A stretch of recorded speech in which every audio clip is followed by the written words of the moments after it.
ഇപ്പൊ കുറച്ച് വൃത്തിയായിട്ട സ്വഭാവം തുടങ്ങിയ കാരണം മാതൃശേട്ടൻ തന്നെയാണ്ടോ അത് അടയ്ക്കലും തുറക്കലൊക്കെ ഭയങ്കര ബുദ്ധിമുട്ടാണ് അത് അടയ്ക്കാനും തുറക്കാനൊക്കെ വേണ്ടിയിട്ട്. ഞങ്ങൾ പുറത്ത് പോകാൻ ഇറങ്ങിയതാണ്. അങ്ങനെ പുറത്തേക്ക് ഇറങ്ങിയപ്പോഴേക്കും മഴ തുടങ്ങി. പിന്നെ പോകണോ പോകണ്ടേ എന്നുള്ള കൺഫ്യൂഷനായി. പിന്നെ വിചാരിച്ചു കോട്ട് എടുത്താലോ എന്ന്. പിന്നെ വീണ്ടും വാതിൽ തുറന്നിട്ട് അടയ്ക്കേണ്ട കാര്യം ആലോചിച്ചപ്പോൾ ഞങ്ങൾക്ക് ആകെ മടിയായി.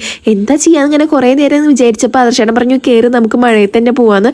അങ്ങനെ ഞങ്ങൾ രണ്ടുപേരും കൂടിയിട്ട് ഇറങ്ങിട്ടോ. നമുക്ക് കുറച്ച് ഫ്രൂട്ട്സ് വാങ്ങിക്കാണ്ടായിരുന്നു. അപ്പൊ അതിന് വേണ്ടി ചെറുപ്പയ്ക്കാണ്ടോ പോണത്. അപ്പൊ പോണ വഴിക്കാണ് കൊറിയർ എടുക്കാനുള്ള ഒരാള് വിളിച്ചിട്ടുണ്ടായിരുന്നു. സംഭവം റിട്ടേൺ ആയിരുന്നു. 2 മാസമായി നമ്മുടെ വീട്ടിലത് കിടക്കുന്നു.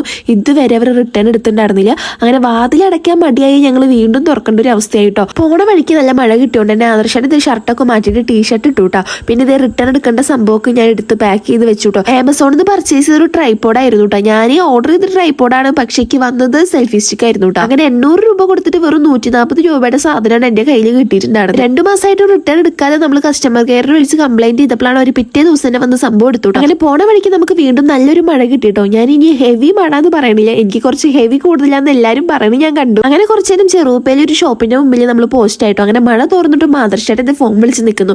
എനിക്ക് അച്ഛൻ പ്രാന്ത് പിടിച്ചു തുടങ്ങി. കുറെ നേരം ഞാൻ വായു ആദർശേട്ടാന്ന് പറഞ്ഞ് വിളിക്കുന്നു. അങ്ങനെ ചെറുപ്പയിൽ പഴുത്ത വെക്കാടും ഇല്ലാത്തോണ്ട് തന്നെ നമ്മൾ നേരെ വാഗൺമാട്ടിക്ക് വിട്ടു. അവിടെ എത്തിയപ്പോൾ നല്ല തിരക്കായിരുന്നു കേട്ടോ. അങ്ങനെ ആദർശേട്ടൻ വണ്ടിയൊക്കെ സൈഡാക്കി. പിന്നെ നമ്മളിതേ സൂപ്പർ മാർക്കറ്റിന്റെ ഉള്ളിലേക്ക് കയറാൻ പോവാൻ കേട്ടോ. അവിടെ എത്തിയപ്പോൾ ഇതേ ഫുള്ള് പച്ച അവക്കാടോ ആയിരുന്നു. ഈ നമ്മൾ എന്ത് ചെയ്യുമെന്ന് വിചാരിച്ച് ഞങ്ങൾ കുറച്ചേരം ഇങ്ങനെ മുഖത്തോട് മുഖം നോക്കി നിന്നു കേട്ടോ. പിന്നെ ആദർശന് കോൾ വന്നപ്പോൾ ആദർശന്റെ ഫോണിൽ സംസാരിക്കായിരുന്നു. ഈ ചെറുതിന് ഞാൻ ആദ്യമായിട്ടോ കാണുന്നത്. പക്ഷെ മൂപ്പത്തേക്ക് ഞങ്ങളതിനൊന്നും ഒരു പരിചയക്കേടും ഇല്ല കേട്ടോ. വേഗം ചെന്നത് ആദർശന്റെ തോളിൽ കിടന്നു. ഞങ്ങളുടെ തറവാട്ടമ്പലത്തേക്ക് സ്ഥിരമായിട്ട് വരുന്ന ഒരു ചേച്ചിയാണ് കേട്ടോ. അപ്പൊ ആദർശേണ്ട അങ്ങനെയാണ് പരിചയം കേട്ടോ. ആ ചേച്ചി പറഞ്ഞു നിങ്ങൾ നേരെ പാളയത്തേക്ക് വിട്ടോക്കിയൊക്കെ അവിടെ നല്ല പഴുത്ത അവക്കാടൊക്കെ കിട്ടുന്നു. അപ്പൊ ഞാൻ ആദർശന്റെ അടുത്ത് മുന്നേ പറഞ്ഞിട്ടുണ്ടായിരുന്നു നമുക്ക് ബീച്ചിൽ പോകാമ്പോൾ അവിടെ കുറച്ച് നേരം ഇരുന്നാൽ നമുക്ക് ഫ്രൂട്ട്സ് ഒക്കെ വാങ്ങിച്ച് വരാന്ന് കേട്ടോ.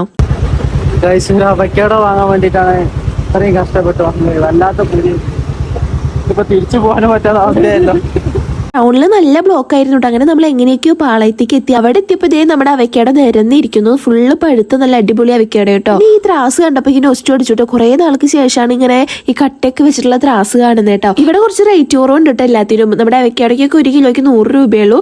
പിന്നെ കുറച്ച് മാങ്ങ വാങ്ങിച്ചു, പിന്നെ ഡ്രാഗൺ ഫ്രൂട്ട് ഒക്കെ വാങ്ങിച്ചു. അങ്ങനെ കൈ നിറച്ച സാധനങ്ങളായി. പിന്നെ സബർജില്ലൊക്കെ വാങ്ങിച്ചിട്ട് ഇതേ ആദർശേട്ടൻ വരുന്നു. അങ്ങനെ ഇതാ ബീച്ചിക്ക് പോകേണ്ട എന്റെ എല്ലാ പൂതിയും തീർന്നു. കാരണം എന്റെ 2 കയ്യിലും നിറച്ച സാധനങ്ങളാ.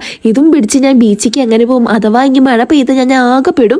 അതുകൊണ്ട് ഞാൻ ഈസായിട്ട് എന്റെ പ്ലാനിങ് ഒക്കെ മാറ്റിട്ടോ. അങ്ങനെ തിരിച്ചു പോകുമ്പോഴും നമുക്ക് ചെറുതായിട്ടൊരു ബ്ലോക്ക് കിട്ടിയിട്ടുണ്ടായിരുന്നുണ്ടോ. പക്ഷെ നേരത്തെ അത്രയ്ക്ക് ഉണ്ടായിരുന്നില്ല. അങ്ങനെ ഇതാ വീട്ടിലെത്തി വാതിൽ തുറന്നു. അത് കഴിഞ്ഞിട്ട് നമ്മുടെ ഫ്രൂട്ട്സ് ഒക്കെ ഇതേ ഫ്രിഡ്ജിലേക്ക് എടുത്ത് വെക്കാൻ വേണ്ടി ഒക്കെ സെറ്റ് ആക്കിയിട്ടു. അപ്പൊ നമ്മുടെ